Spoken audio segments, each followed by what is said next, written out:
The real reason why you're bloated after eating, and it has nothing to do with the food that you're eating. But you ever wonder why some people at the table are eating the same thing and they're not getting bloated, but you are? And why is it that sometimes when people eat healthy foods, they bloat more than junk foods? What's up with that?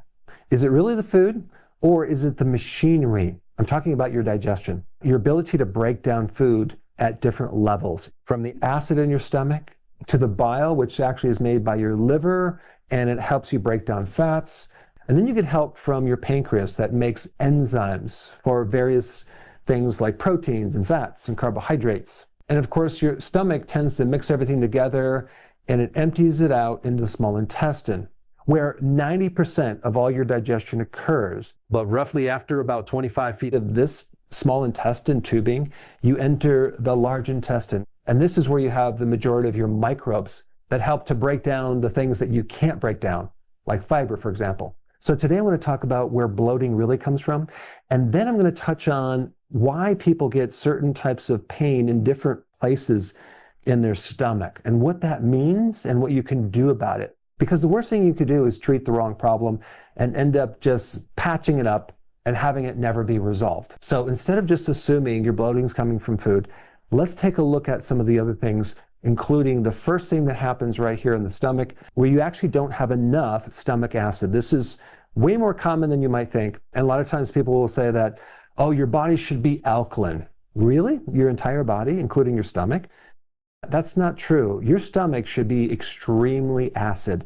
And there's a pH scale where 7 is neutral. And then when you go up, that's more alkaline. But the numbers that go down are more acid. So when you get down to between 1 and 3, which is exactly where that hydrochloric acid needs to be as far as the pH, you're talking about something that is super acidic, that is comparable with battery acid, okay? So that is normal because we need the acid for 3 things: to break down proteins, to also trigger enzymes that break down proteins, to also kill microbes, because we don't want microbes invading the body from the food that we're eating, and also to help you absorb minerals as well as B12. So if we don't have enough stomach acid, then we get incomplete digestion, and then all of that stuff that's not digested ends up lower in the digestive system, putting a lot more stress on other parts that put that into a situation where now you're going to get incomplete digestion. And the other thing that's interesting about this acid is it's kind of a paradox. When you don't have enough acid, there's a little sensor that signals the closing of the valve, but if there's not enough acid, it's not going to close. So the typical symptom, which is very counterintuitive for not enough acid, is acid reflux, because that valve is open, or heartburn, or GERD, and definitely indigestion. So if you have any of those, that definitely means you don't have enough acid. As we get older, we lose that acidity in our stomach, and this is why a lot of people have a lot of digestive problems as they get older. And what's really ironic is that if you have a digestive problem, what do they put you on? An antacid. I'm like, oh my gosh, that would be the opposite thing you want to do, because now we go from bad to even worse. Because in reality, what would fix that is adding more acid, like something called apple cider vinegar or even betaine hydrochloride. And so that's the stomach level. But we also have this thing called the gallbladder. And what does that do? That actually stores and concentrates something called bile. Bile is a detergent. It's made by the liver, but it's stored in the gallbladder. It helps to break down fats and helps you extract nutrients out of fats. So if we didn't have a gallbladder, we wouldn't be able to break down or extract and absorb these really key fats that we need. So now that forces the pancreas to produce even more digestive enzymes to try to cope with the situation. And that's where we have a lot of problems. So the purpose of the pancreas is twofold. Number one, to control blood sugar through insulin, but the other half of it makes enzymes to break down all the different things that you eat. And then now this mixture of all this stuff ends up in the small intestine. And it's going to take time to go through all this piping. And the reason why we have such a long small intestine is because you can't just break this food down really quick. It's a slow process of breaking things down and absorbing things because the lining of that small intestine also produces things like enzymes and other things that also help break down the food. And then once everything is broken down here, ideally, it should end up in the large intestine where the microbes then act on the fiber. They ferment it. So when you think about fermentation, think about like sourdough bread where they make it and it rises, right? It's rising through this fermentation, through microbes that are growing bigger, making certain gases. Now, a really big problem with bloating is something that occurs in the small intestine, and it's called small intestinal bacterial overgrowth. It's called SIBO. The microbes that normally should be down here are up here. And so now you're getting fermentation in the wrong place. So you're going to basically feel like you're bloated all the time, no matter what you eat, especially if you eat fiber, and especially if you're having probiotics, right? Because you have too many microbes right here. Now, normally, if you have enough stomach acid, that should be killing off these microbes. And normally, if you have enough bile, it's also there to help kill all the microbes down here. So you can see the consequence of not having the right thing. Oh my gosh, it puts the small intestine in a huge situation where you're going to feel bloated all the time. And I had this problem for literally probably 15 years. I didn't know what it was. And then not to mention all the antibiotics that people take. Oh my gosh, you're going to wipe out all these microbes, and that creates all sorts of other additional problems, not just down here, but here and here and here and here, because you don't just have bacteria in your gut. You have yeast, you have fungus, you have candida, and they're all kept in check by the bacteria. So one of the big side effects from antibiotics is an overgrowth of these other things. And sometimes you can even smell it on someone's breath. They have this ammonia breath.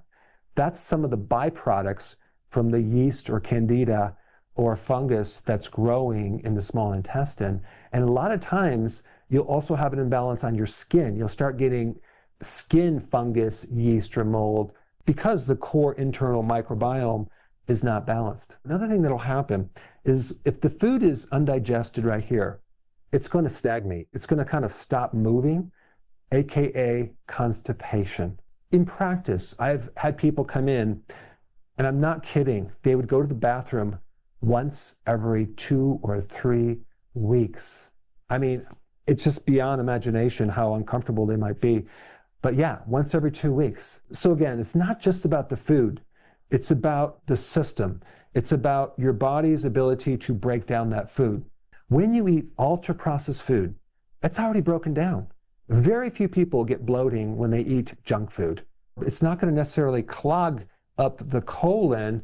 It'll create damage in your bloodstream once it's in there. And when people eat healthy foods or even raw vegetables or things like that, that's when a lot of people have digestive issues simply because they don't have the acid, they don't have the bile, or they don't have the enzymes. If your environment is off, everything else struggles. It's like a fish tank. Pollute the water and the fish get sick. You could feed them the best food, you can treat every single symptom, but if the water stays toxic, nothing recovers. The body runs on 10 signals like insulin, cortisol, inflammation, sleep quality, gut function. Every one of them affects how you feel. But there is always one signal that is more broken than the rest. And until you fix that one, everything else stays stuck. I built a free 2-minute quiz that finds it for you. It tells you which one of the main signals is holding your body back right now. Click the link in the description, take the quiz, and stop guessing. Now I want to get into your abdomen. And if you have bloating in certain places or pain in certain places, what does that mean? So we're looking at the abdomen right here. These are the ribs right here. If we look underneath the right rib cage, that's where we have the gallbladder. So obviously if you have bloating underneath there, it could be either the gallbladder, it could potentially be a gallstone, or else it could be the little tube that connects the gallbladder to the liver. That's called the bile duct. Any of those areas could be a problem. But the most common problem with pain right here, especially if it's underneath the right rib cage, is not a gallstone. It is bile sludge, where the bile is just too thick. If you look at some of the older texts, especially some earlier medical books, one of the remedies they used was bile salts for dissolving gallstones, or especially the sludge that's clogging all this up. I had this problem for a long time. I didn't know it. The antidote to this is to take some purified ox bile or bile salts right after the meal to start increasing the amount of bile to allow more digestion to happen and allow this flow of bile to go through these little tubes. Sometimes I recommend another type of bile salt called TUDCA, and that's a certain bile salt that you would take on an empty stomach. It's a little different, and it tends to really lubricate those valves a lot faster, especially if you're getting this back up in the liver where you're going to feel right shoulder pain, or sometimes in the back, right back here. And that's definitely more of a bile duct problem. And that's usually that little tube that gets all jammed up and it's backed up into the liver and it refers pain up into this right side. So many people have this and they don't know they can actually correct it. The stomach actually kind of extends not just in this middle part, but more to the left side too. So if you have this full feeling on this side right here, maybe in the center to the left side right here, it's either the stomach that's all congested, maybe it's even hiatal hernia, or it could just be low stomach acid, so you're not able to digest. And right underneath that, you got the pancreas, so there could be a pancreatic thing involved, but usually that's not as common as bloating right underneath your rib cage right through here. The simple remedy for this is to take an acidifier. It works like magic. I've recommended it in practice for many, many years. The key ingredient is betaine hydrochloride. You would take 3 or 4 or 5 of these before a meal. They're little tablets. And oh my gosh, it starts to build up the stomach acid and it relieves the bloating and it helps you digest, especially protein. And then of course, medicine does the opposite. They give you an antacid, which wow, you're going to go from bad to worse because you're going in the opposite direction. Now, apple cider vinegar, like a tablespoon in some water, will help you, but it doesn't actually build up hydrochloric acid. Big question is, why did I lose my stomach acid in the first place? Well, it could be that you had antacids, okay, for some reason, and that screwed it up. Or it could be you're missing the building blocks to build up this acid. You need potassium, you need sodium, you need chlorides, because hydrochloric acid. So there's a lot of nutritional things that actually you could be deficient in, and that could be the reason why you don't have enough acid. Now, there's something else that's really common called small intestinal bacterial overgrowth, and that's where you get this bloating right below the stomach, and it's almost like it could spread out to the whole abdomen, especially when you eat. You're just like bloated like crazy. And there's a great video that I'm going to put a link down below that talks about this and what to do. There's a certain microbe that you will turn into a type of a yogurt. It's called L. reuteri, and you can actually take that each day, and it's awesome. It'll start to kill off the microbes in the small intestine that shouldn't be there. It's a key microbe that regulates a lot of other microbes, and most people are missing it, and so they develop SIBO. No matter what you eat, it tends to feed them. So one thing that might be very beneficial is to start doing intermittent fasting. Allow your body to rest and clean that out. But other people greatly benefit from doing the carnivore diet for at least a few months, because now we're not giving the microbes any fiber at all. And so they're like, I have no food. And so you're just having more proteins and things like that and fats. And so that's a really great way with intermittent fasting to eliminate that SIBO with that culture I talked about with hydrochloric acid. Okay, so now sometimes you'll have a pain underneath here that could be a gallstone, but sometimes if it's a little lower, it could be a kidney stone that sometimes can refer to like the back part through here, or refer down here to your groin if the stone gets stuck in the little tube down there that goes into the bladder. So kidney stones are another possibility that you want to rule out sometimes. Sometimes you can do an ultrasound to detect a kidney stone, but realize this, if they want to do a CAT scan right away, I'm always very hesitant about CAT scans because that's a lot of radiation. So an ultrasound is less invasive, and if they see a stone, like, okay, good. Then what you want to do for a kidney stone is you want to really beef up your magnesium to probably 1,200 milligrams of magnesium glycinate every day, because the magnesium will slowly tend to connect with the oxalates, which is the most common stone, like a calcium oxalate stone, and not let the calcium connect, and then you'll have less stones. So that's what I would recommend with the kidney stones if that's a problem. Now, a little bit lower on the right side of your abdomen, sometimes you might have pain there, and that's right where the small intestine meets the large. And you have a little valve called the ileocecal valve. Here and here and here, I, in practice, would kind of massage that area, and I would teach people how to massage it, and that would give them tremendous relief because it tends to take the congestion out of the area and it tends to push some of the stuff through. And so just some gentle pressure on this one point sometimes can like open things up and allow people to get tremendous relief. The same thing underneath here and over here. So that's something you can do.